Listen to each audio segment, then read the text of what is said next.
नमस्कार। आज हम बात करेंगे अपने मन की शक्तियों के बारे में, जिससे हम कुछ भी प्राप्त कर सकते हैं, जैसे कि विभिन्न प्रकार की सिद्धियाँ और जिनके द्वारा हम अपने लक्ष्य को निर्धारित कर सकते हैं। आइए जानते हैं उन सिद्धियों के बारे में। शैव धर्म में सिद्धियों को आत्मा की असाधारण शक्ति माना जाता है। सिद्धियों को पाने के लिए कई तरीकों का इस्तेमाल किया जा सकता है। अपने लक्ष्य को निर्धारित करने के बाद हम अपने मन को एकाग्र कर सकते हैं और इस प्रकार से हम सिद्धियों को प्राप्त कर सकते हैं। सिद्धियां प्राप्त करने की कई तरीकों से प्रयास किया जा सकता है। सिद्धियां हम गुरु के मार्गदर्शन से भी प्राप्त कर सकते हैं। योग्य गुरु की खोज करके उनके मार्गदर्शन में साधना की जा सकती है और उस साधना में ध्यान, योग और मंत्र जाप अनेक विधियों के द्वारा हम सिद्धियां प्राप्त कर सकते हैं। उसी प्रकार से हम कठोर तप करके भी इन सिद्धियों को हासिल कर सकते हैं। इनमें भोजन, नींद और अन्य सुखों का त्याग करना पड़ता है। मंत्र जाप वेदों में कुछ तांत्रिक मंत्रों के जप करने से सिद्धियां हासिल होती हैं। अच्छे संस्कार का पालन करके भी हम सिद्धियों को प्राप्त कर सकते हैं। हनुमान जी की पूजा और केसरिया आसन पर हनुमान जी की प्रतिमा के सामने बैठकर उनके सामने घी का दीपक जलाने के बाद पंचमुखी रुद्राक्ष की माला पर रोजाना 7 माला 41 दिन करके भी सिद्धियों को प्राप्त करने का विधान हमारे सनातन धर्म में दिया हुआ है। मुख्यतः सिद्धि का शाब्दिक अर्थ पूर्णता, प्राप्ति या सफलता है। यह शब्द महाभारत में भी मिलता है। पंचतंत्र में कई असामान्य कौशल या क्षमता अर्जित करने को ही सिद्धि कहा गया है। सिद्धियां विभिन्न प्रकार की होती हैं, जिनमें से हम काफ़ी 8 सिद्धियों के बारे में जानते हैं जो कि बजरंगबली ने प्राप्त की थी। हनुमान जी महादेव के 11वें रुद्र अवतार थे, जो अष्ट सिद्धियों के महाज्ञानी थे। उन्होंने 8 प्रकार की सिद्धि प्राप्त कर चुकी थी। हनुमान जी के पास सभी 8 प्रकार की सिद्धियों का वरदान हासिल था। इनमें से प्रथम सिद्धि थी अनिमा। इस सिद्धि को प्राप्त करके सिद्धि प्राप्त करने वाला अपना रूप इतना सूक्ष्म बना लेता था कि वह दिखाई ही नहीं पड़ता था और इसके बाद वह किसी भी जगह पर आसानी से प्रवेश कर सकता था। इसी सिद्धि के बल पर हनुमान जी पूरी लंका का निरीक्षण किया था। अति सूक्ष्म होने के कारण हनुमान जी के विषय में लंका के लोगों को पता ही नहीं चला। दूसरी सिद्धि है महिमा। इस विद्या और तप के बल पर योगी अपने आप को बहुत ही बड़ा रूप में परिवर्तित कर लेता है। इस सिद्धि के बल पर हनुमान जी ने कई बार अपना विशाल रूप धारण किया था। जब हनुमान जी समुद्र पार कर रहे थे तो बीच रास्ते में माता सुरसा ने उनका रास्ता रोक लिया था। उस समय सुरसा को परास्त करने के लिए हनुमान जी ने अनिमा और महिमा दोनों ही रूपों का धारण किया था। गरिमा सिद्धि। इस सिद्धि को प्राप्त करने से योगी अपने आप को चाहे कितना भी वजन का बना सकता है। इस सिद्धि के मदद से हनुमान जी स्वयं का भार किसी विशाल पर्वत के समान कर सकते थे। इस सिद्धि का उपयोग हनुमान जी ने महाभारत काल में भीम के सामने किया था। भीम को अपनी बाहुभुजा पर काफ़ी घमंड हो गया था और इसी घमंड को चूर करने के लिए बजरंगबली ने अपनी गरिमा सिद्धि का प्रयोग भीम के सामने में किया था। इसी प्रकार से लघिमा सिद्धि। इस सिद्धि को प्राप्त करके साधक जितना भी चाहे उतना हल्का हो सकता है और इस सिद्धि का प्रयोग करके बजरंगबली स्वयं का भार बिल्कुल हल्का कर सकते थे और पल भर में भी वो कहीं भी आ जा सकते थे। जब हनुमान जी अशोक वाटिका में पहुँचे तब वे अनिमा ही शक्ति और लघिमा शक्ति के बल पर ही सूक्ष्म रूप धारण करके अशोक वाटिका में पत्तों के पीछे छिप गए। इन पत्तों में बैठकर ही बजरंगबली ने माता सीता को अपना परिचय दिया था। अगली सिद्धि का नाम है प्राप्ति। इस सिद्धि की प्राप्ति जब मनुष्य को हो जाती है तो मनुष्य का जीवन काफ़ी आसान हो जाता है। इस सिद्धि को प्राप्त करके मनुष्य किसी भी अभिलाषा को पूरी कर सकता है। इस सिद्धि के बल पर ही हनुमान जी किसी भी वस्तु को तुरंत ही प्राप्त कर लेते थे। पशु पक्षियों की भाषा को समझ लेना भी इसी सिद्धि के अंदर आता है। आने वाले भविष्य को भी इस सिद्धि के द्वारा देखा जा सकता है। रामायण में इस सिद्धि का प्रयोग करके बजरंगबली ने माता सीता की खोज की थी। उन्होंने विभिन्न पशु पक्षियों से बात करके माता सीता के बारे में छोटी छोटी जानकारी प्राप्त की थी और इसी सिद्धि के कारण हनुमान जी माता सीता की खोज कर पाए थे। प्राकम्य सिद्धि। इस सिद्धि को प्राप्त करने से साधक के पास इतनी शक्ति आ जाती है कि वह कभी भी इस पृथ्वी में अंतर ध्यान हो सकता है और कभी भी आकाश में उड़ सकता है। इस सिद्धि की सहायता से हनुमान जी कभी भी पाताल में जा सकते थे तो कभी भी आसमान में उड़ सकते थे। इस सिद्धि को प्राप्त करके कोई भी साधक चिरकाल तक एक ही अवस्था में रह सकता है। वह चाहे तो युवा अवस्था धारण कर सकता है अथवा बाल्य अवस्था में भी वह कितने दिनों तक रह सकता है। इसके साथ ही वह अपनी इच्छा अनुसार किसी का भी देह धारण कर सकता है। इस तरह की संपूर्ण जानकारी हमारे शास्त्रों में दी गई है। रामचरितमानस में इस प्रकार की कथा दी गई है कि हनुमान जी ने सुग्रीव के कहने पर ब्राह्मण का रूप धारण किया था और उसके बाद वे भगवान श्री राम से भेंट की अभिलाषा से श्री राम के पास पहुँचे थे। ईसत्व सिद्धि। यह भगवान की उपाधि की ही सिद्धि है। यह सिद्धि प्राप्त करके मनुष्य स्वयं ईश्वर स्वरूप हो जाता है। यह कोई साधारण सिद्धि नहीं है जो आसानी से प्राप्त हो सके। वह दुनिया पर अपना आधिपत्य स्थापित कर सकता है। यह सिद्धि इतनी ताकतवर है। ईशित्व सिद्धि के प्रभाव से ही हनुमान जी ने पूरी वानर सेना का कुशल नेतृत्व किया था। इस सिद्धि से सभी वानर उनकी आज्ञा का पालन करते थे और उनके नियंत्रण में रहते थे। वशित्व सिद्धि। वशित्व सिद्धि प्राप्त करने के बाद साधक किसी का भी वशीकरण करके अपने वश में कर सकता है।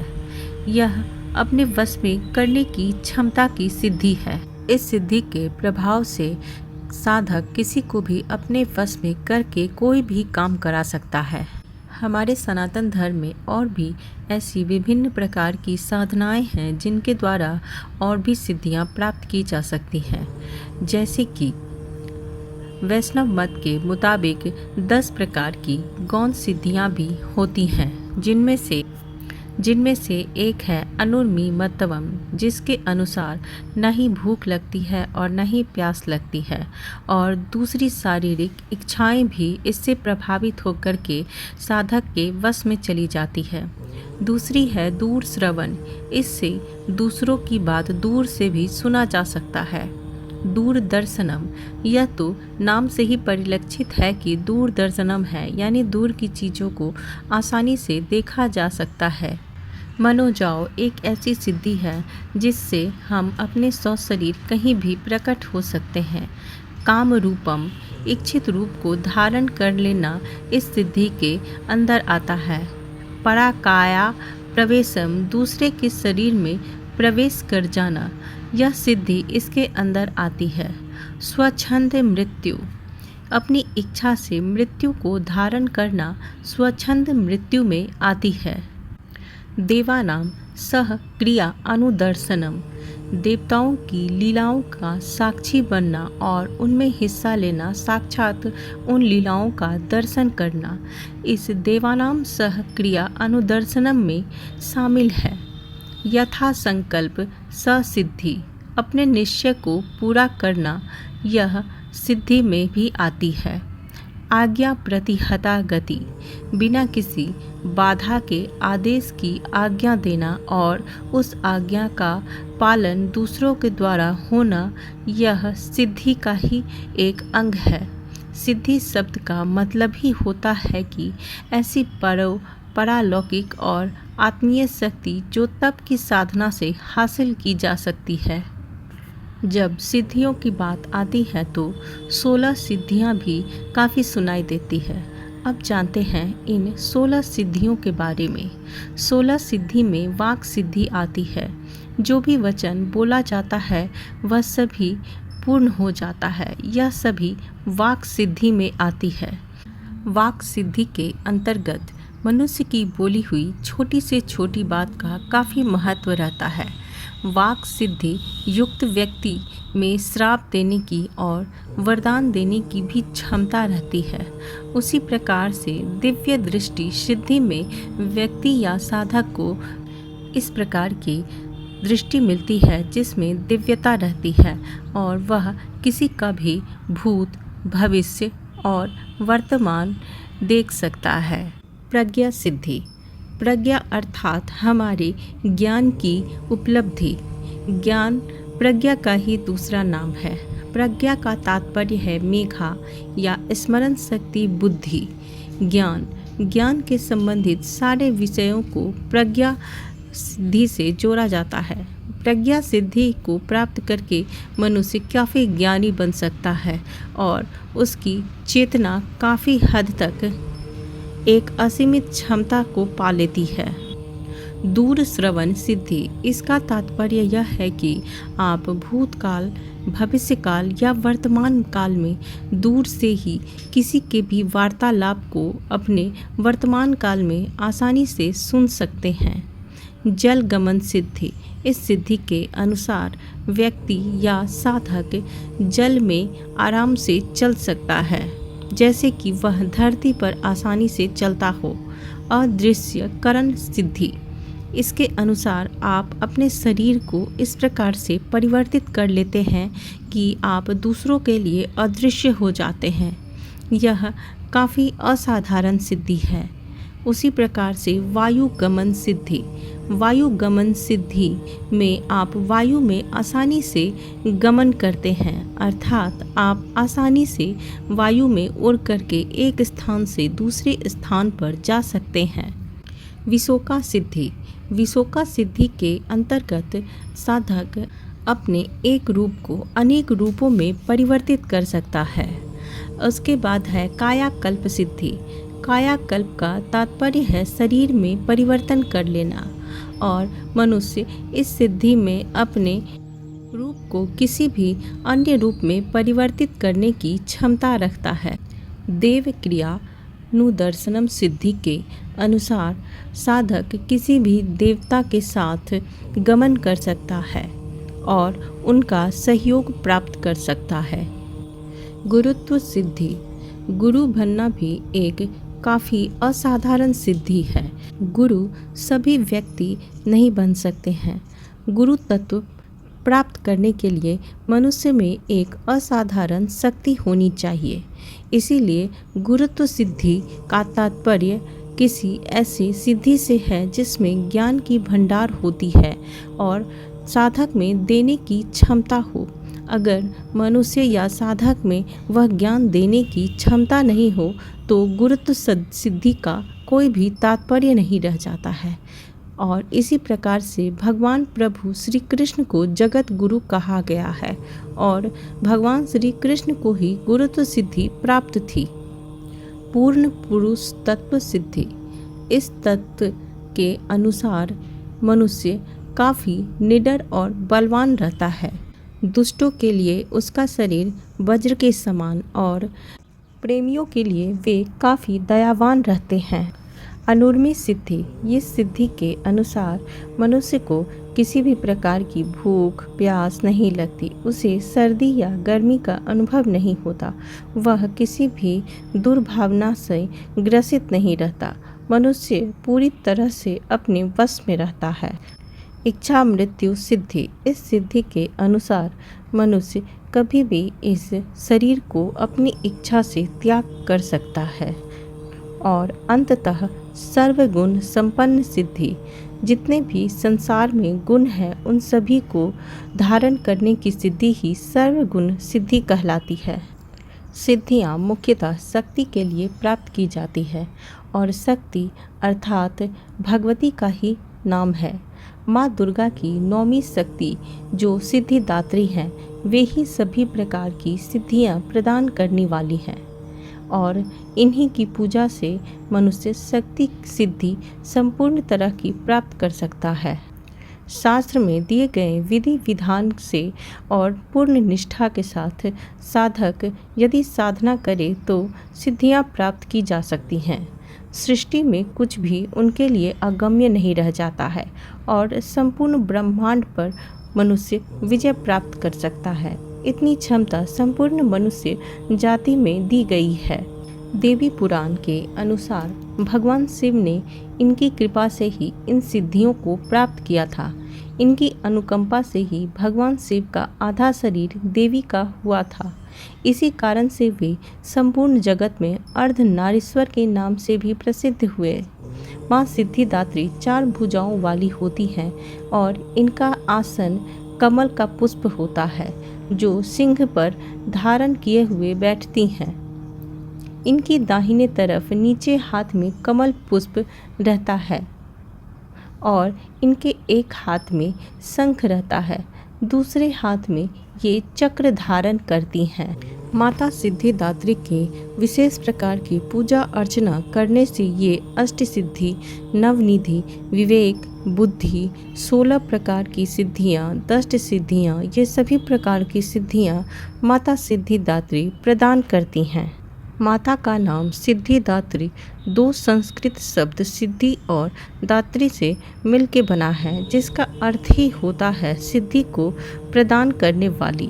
इसलिए माता सिद्धिदात्री की पूजा अवश्य करनी चाहिए, जिससे हम सभी के कार्य तो सिद्ध होते ही हैं, साथ ही साथ अंततः हमें मोक्ष की भी प्राप्ति होती है। माता सिद्धिदात्री को प्रसन्न करने के लिए माता का यह जाप 108 बार करना चाहिए। या देवी सर्वभूतेषु माँ सिद्धिदात्री रूपेण संस्थिता नमस्तस्यै नमस्तस्यै नमस्तस्यै नमो नमः। विद्यार्थियों के लिए माता की पूजा काफ़ी लाभकर बताई गई है तथा माता की पूजा के लिए जामुनी और बैंगनी रंग का भी वस्त्र शुभ बतलाया जाता है।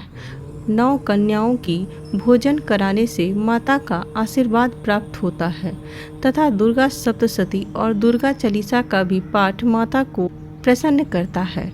साथ ही माता का अभिषेक गंगा जल से किया जाता है। माता का आवाहन करके हम दिव्य शक्ति और ऊर्जा से परिपूर्ण सिद्धियों को तो हम प्राप्त कर सकते हैं, लेकिन सिद्धियां सिर्फ सिद्धियां नहीं होती हैं। वो एक प्रकार की शक्ति का ही भंडार होता है जो हमारे चारों ओर सकारात्मकता फैलाती है। लेकिन यदि उन सिद्धियों का प्रयोग हम गलत कार्यों के लिए करते हैं तो इसका भुगतान हमें पूर्णतः भुगतना ही पड़ता है। माँ का कमल का आसन हमें यह दर्शाता है कि हम अपनी इच्छा से ऊपर उठ कर के संपूर्ण सृष्टि को अपनी चेतना बना लेते हैं। इसी प्रकार से माता की चक्र हमारे संचित कर्मों को काटता है। माता हाथ में शंख को धारण करती हैं और शंख को धारण करने का अर्थ ही होता है विजय की घोषणा करना, अर्थात साधक जिस भी तरफ अपनी दिशा बनाता है वह उस दिशा में जीत अवश्य ही प्राप्त करता है। भगवती लाल साड़ी धारण करती हैं जो शक्ति और उग्रता का प्रतीक माना जाता है। लाल रंग हमें उत्साह से भर देता है जो माता हमारे जीवन में चाहती हैं। देवी पुराण के अनुसार माता सर्वत्र हैं और आदि हैं, अर्थात जब सृष्टि बनी थी उस समय माता सिद्धिदात्री ने ही भगवान विष्णु और ब्रह्मदेव को अष्ट सिद्धियाँ प्रदान की थी, जिससे भगवान ब्रह्मा सृष्टिकर्ता और भगवान विष्णु ब्रह्मांड के संरक्षक की तरह अपनी भूमिका निभाए थे। माता सिद्धिदात्री पूर्णता की देवी हैं, अतः जो सदैव सिद्धि, गंधर्वों, यक्ष, दानवों और देवताओं द्वारा सेवित रहती हैं, वे हम सभी को पूर्णता प्रदान करती हैं, जो कि हमारे लिए अति आवश्यक है। जय माँ सिद्धिदात्री।